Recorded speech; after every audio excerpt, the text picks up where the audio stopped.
Okay, let's see if this works. I'm going live on YouTube over there and then live on Facebook there. So fingers crossed this works.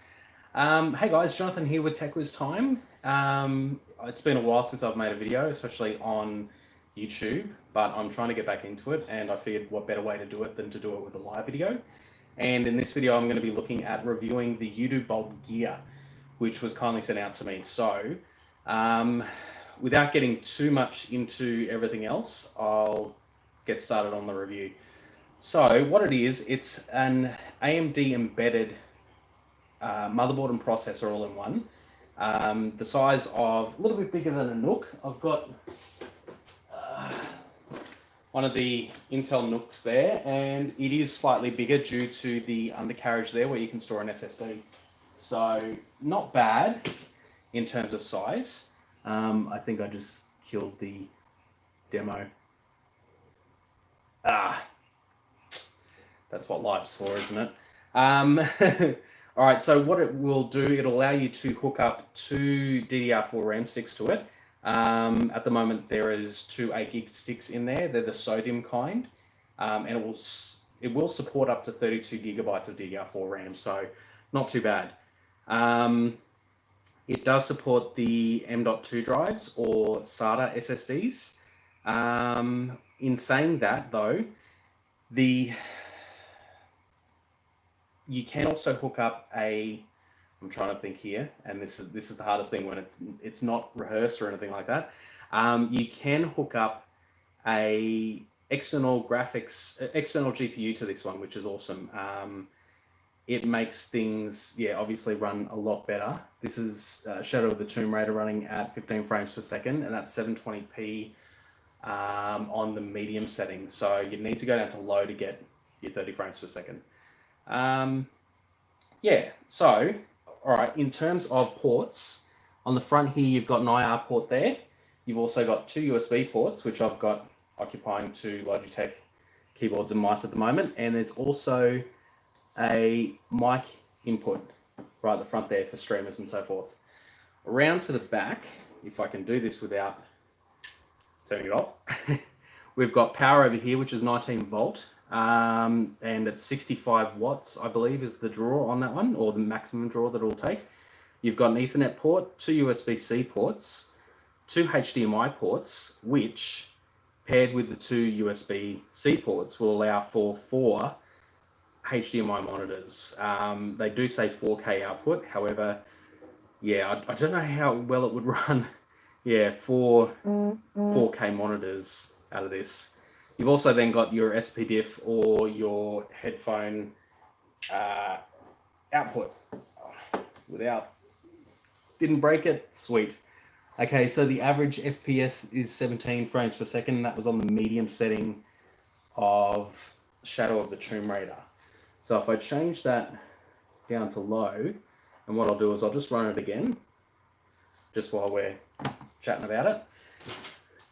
So one of the things a lot of people will look at this and think, oh wow, $399 for the kit. Well, that gets you the case, it gets you the motherboard, the CPU, the wireless kit, which is the Bluetooth and the Wi-Fi. And to be honest, it is a lot of money. However, if you're looking for something small that can slot underneath the TV or even just connect on the Visa mount behind the monitor, then this will give you enough power to run most indie titles, I'd say. See, that's running at about 23 frames per second now. So still not quite the 30 frames per second, but you would be able to run quite a few games on there. As long as they're not like, Doom Eternal or anything like that, you should be okay. You might have to you could run Doom Eternal on here, but I would say you'd have to run it at a very low res and also at the lowest settings possible. Low spec gamer, that's who you'd want to talk to about that sort of thing.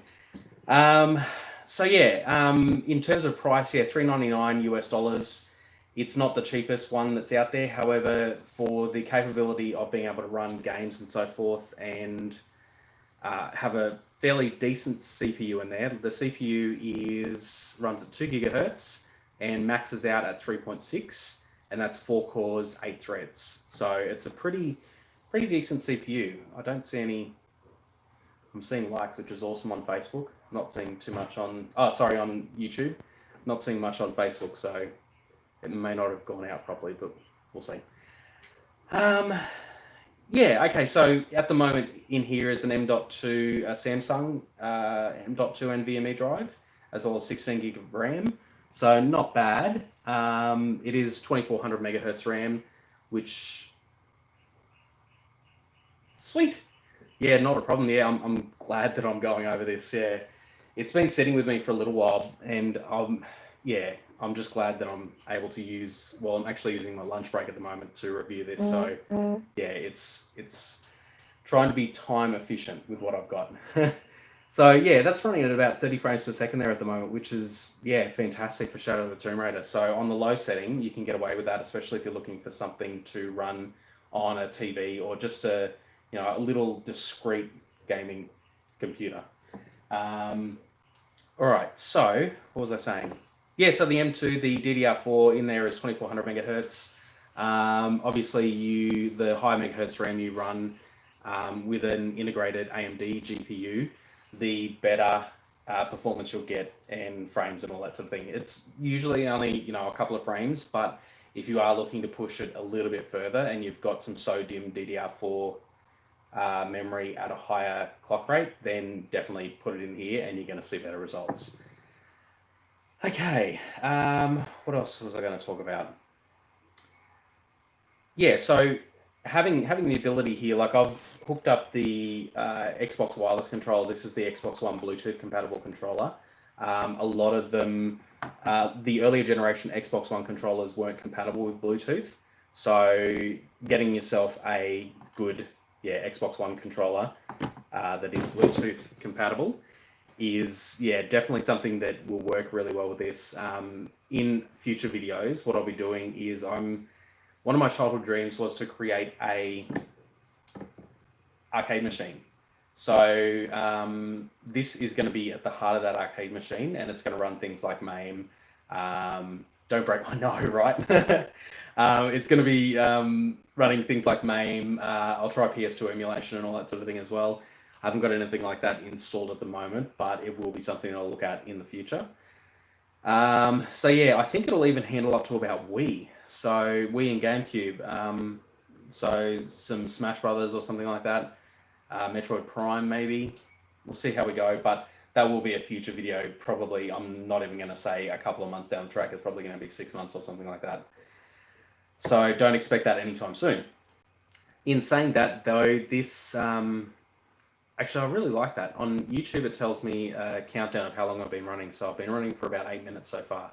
A lot of rambling, I can tell you that now, but YouTube doesn't tell me that. So good job. Yeah, I mean, Facebook doesn't tell me that. So good job, YouTube. So the results on that one were an average frames of 20 frames per second. So that's 720p resolution on the low setting of the graphics. So not too bad. Not the best, and I don't think, if I go back here, let's go back one more, let's start up a new game, and we'll just start it up, we'll see if that loads. So yeah, in terms of having those 4 cores and 8 threads, you can actually get some, fairly decent work done on here. Say, for example, you're looking at Photoshop, you've got a Photoshop, you can do some photo editing and all that sort of thing on here. You're looking at Premiere, you can do some video editing, which is great. And having the option of having 2 HDMI ports on the back there, having that will allow you to do dual screen work. So really great for people that are in the, creator sort of scene. And like I mentioned with gaming, a lot of the indie titles and so forth, I think that I'm probably going to try running on this. Like, one of my favorite games is Fez. I know the developer copped a lot of flack, especially with the indie game movie and all that sort of thing. But I really enjoy that game, and yeah, I feel like it would be a great title to play on this. It's not very taxing. Anyone can play it on any sort of GPU, I reckon. Oh, I'm shaking. YouTube rules, I think I saw there, it came up. Yeah, I'm shaking big time. I don't know what's... I'll leave it. You can probably hear that there. So in terms of the pros, like the pros, yeah, definitely having that in such a small package is awesome. The cons, though, there are a couple. One of them is that straight out of the box, the instructions don't really tell you how to hook everything up. I did a Facebook Live previously, and I was having issues with... I'm going to pause that because that's annoying. I was having issues hooking up the power switches, which is this one here. And the issue that I was having is that it didn't have a pin layout in the quick start guide. So I had to jump on, have a look at the full blown manual, and I did actually figure it out eventually, and which pins that I needed to put the positive and negative on. But that is one of the downfalls. Like if that had been included on the card that came with this, it would have made things a lot easier. So that's one con, and it's not a major con because anyone can download a manual. It's just that I was in a bit of a rush and wanted to get the unit hooked up within a 30-minute period of time, and it took me that whole 30 minutes just to...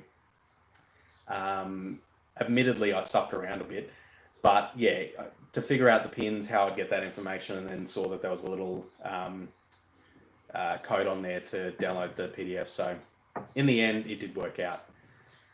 All right, so that was one con. The second con is one that I've seen other reviewers talking about, which is one of the things that you may or may not be able to hear is the fan. So at the moment, the fan is going pretty full on. It's keeping the unit cool, but it's not quiet. That's the word I'm looking for. So if you're looking for something that's quiet, then the Nooks are better.